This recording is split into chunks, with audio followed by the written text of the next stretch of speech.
و اشعیا گفت بشنوید ای خاندان داوود، آیا آدمان را بیزار کردنتان برای شما کم است که باز خدای مرا بیزار میکنید؟ بنابراین خداوند خودش به شما علامتی خواهد داد، اینک باکیره حامله خواهد شد و پسری خواهد زاید و او را ایمانوئیل خواهد نامید.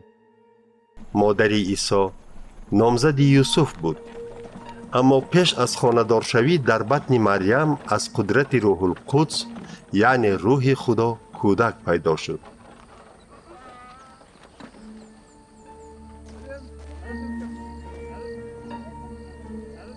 از بس که یوسف نکوکار بود، نخواست که مریم را در پیش مردم شرمنده کند. برای همین او به خلاصه آمد که پنهانی از وی جدا شود.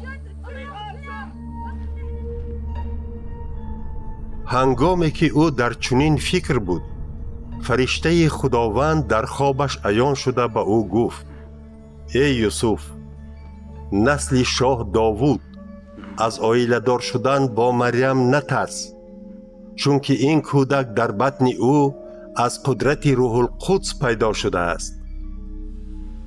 او پسر تولد می کند و تو باید با او عیسی نام گذاری، چون که او خلق خود را از گناههایشان نجات خواهد داد. همه این واقعه ها برای به عمل آمدن گفته های خداوند که الکی به واسطه پیغمبر پیشگویی شده بودند روی دادند.